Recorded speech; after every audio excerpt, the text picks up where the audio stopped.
Evening, Jessie. Is it evening? Welcome, Miss March. Who might these be? These two are my friends. As for the man lying on the ground, he's a scaredy cat who fainted from fright. I see. Another poor guy who accidentally ended up here. I'll take care of him. There have been a lot of new faces lately. Things must be tough in the beautiful dream. The few remaining havens of freedom in Asdana will soon face trouble. Do such things often happen here? Not really, but they're becoming more frequent now. Guess it's one of the signs of the sweet dream. This man has had quite the shock. Could you help me find a Halovian lady, March? Her songs can heal mental wounds. A Halovian lady? That must be Robin. She's also here in Dreamflux Reef. Huh? Robin? But I thought she... Oh, right. If Firefly is here safe and sound, then it means Robin must be okay too. Misha is about to take us to her to find out what happened. But before that, let's meet up with Himiko. You were with her earlier, right? We met some stowaways in the residential area. Most of them came from neighboring star systems. I heard that places like Dreamflux Reef are scattered throughout the memory zone of Asdana, like islands in the ocean. They existed before the family arrived. I also heard that when Dreamflux Reef took shape, it was the center of all dreamscapes in Penacony. If that's true, it's no wonder there are so many similarities between this place and the Sweet Dream. Himiko must be gathering information. Let's hurry up and get going.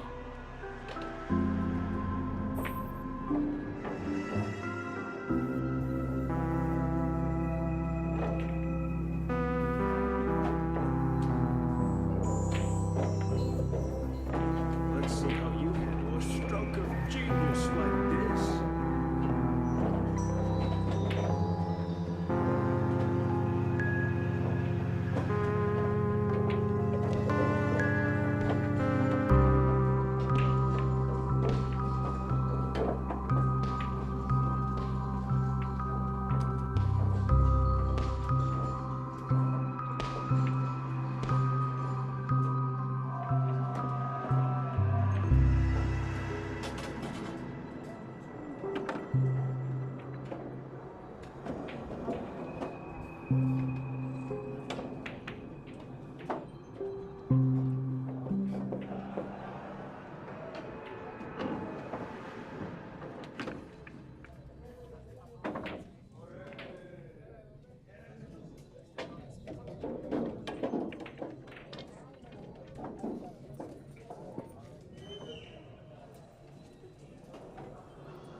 split up. She can't be too far.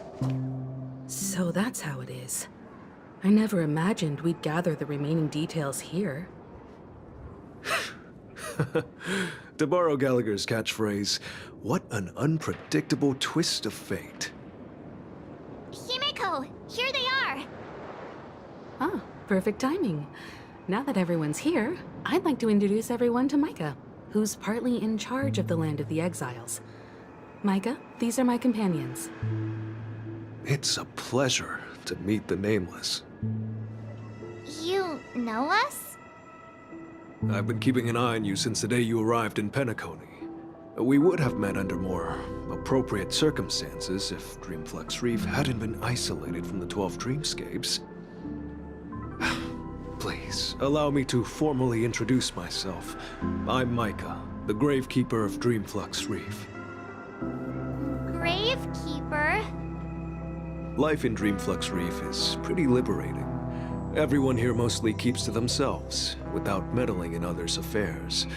My daily task involves cleaning a few tombstones. You're too modest, Micah.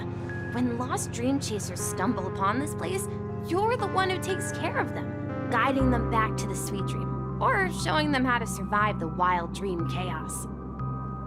So, a guardian of sorts. Were you talking to me, Mr. Yang?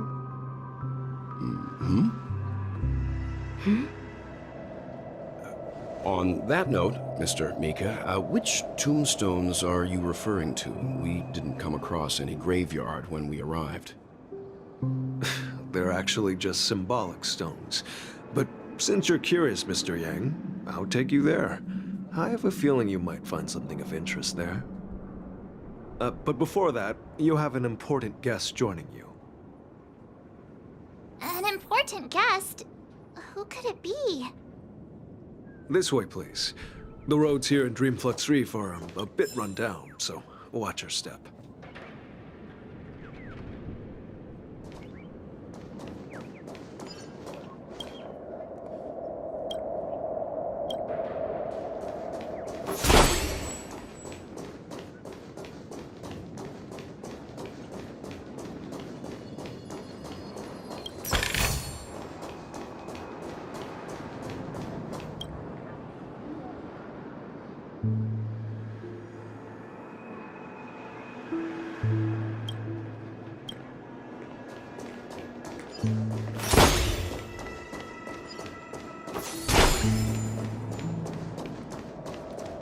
So this is the so-called freedom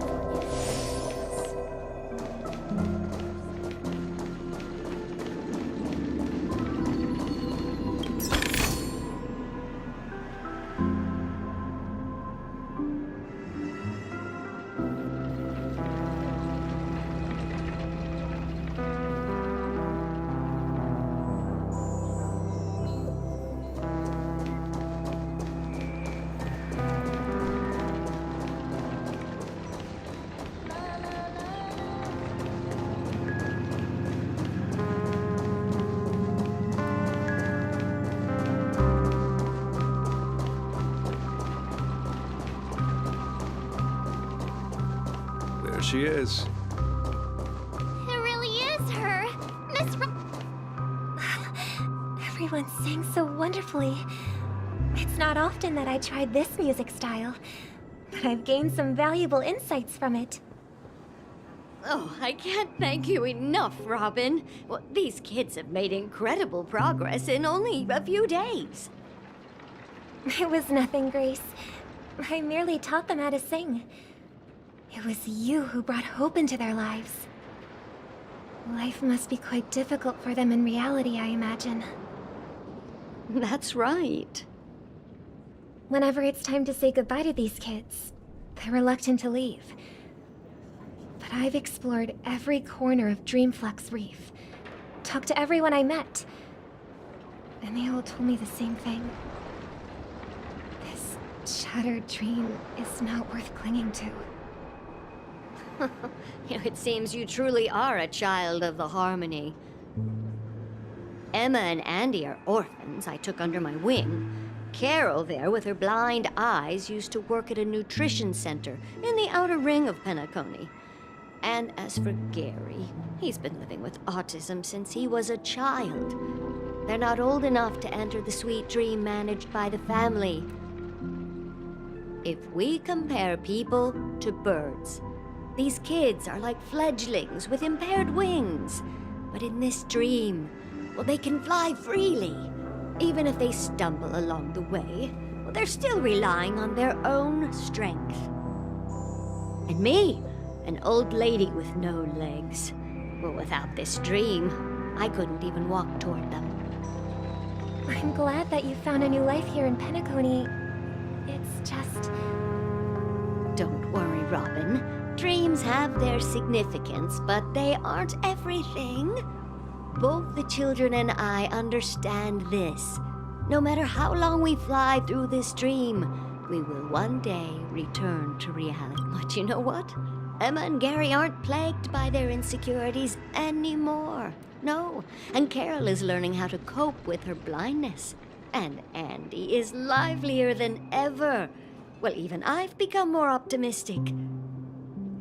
You see, in dreams, we learn how to live. Once we return to reality, we learn how to survive. And should our feathers be damaged, then we share our wings with one another.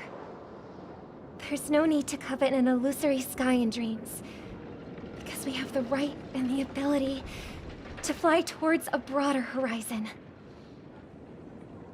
It's a relief to see you safe and sound, Miss Robin. It's nice to see you all again, Astral Express crew. I heard my disappearance caused quite the commotion out there. I'm really sorry about that. Since you're here, can we assume that you're fully aware of the situation in Penacony? Ever since I returned to Penacony, my voice started to change, until it gradually faded away. At first, I thought it was a temporary ailment, perhaps due to having been away too long. I thought maybe it just takes some time for my body to acclimate to the high concentration of Memoria and Asdana. But now it seems the root of the problem goes way beyond me. There are elements around me that don't align with the harmony. And losing my voice is just one of the signs of the Sweet Dreams collapse. The Sweet Dreams collapse. That memo keeper mentioned the same thing. So it's real. While I was away from Penacony, the boundaries of the 12 dreamscapes kept expanding outward. But whenever I mentioned the anomalies in my dreams, all the family heads refused to talk about it. Only my brother was willing to respond. Later, I discovered the secret letters from the IPC ambassador, which further convinced me that there are hidden secrets beneath the surface of Penacony. So, following the clues in the Oak family's dossiers, I found my way here. The land of the exiles, concealed by the family under the guise of death. A dream within a dream, where Penacony's past is buried. Hearing you speak, it sounds as if your voice has made somewhat of a recovery. I hate to admit it, but the harmony in this place resonates more broadly than within the Sweet Dream. It's regrettable, but the family has experienced betrayal. The traitor, or traitors, abandoned their original principles and, using the name of harmony, exploited people's weaknesses to turn Penacony into the planet of festivities, trapping everyone in the illusion of the Sweet Dream. This is not the strong defending the weak. Could there be another force? Considering what happened with Acheron, it's difficult to conceive of another entity within the realm of the harmony capable of influencing everyone.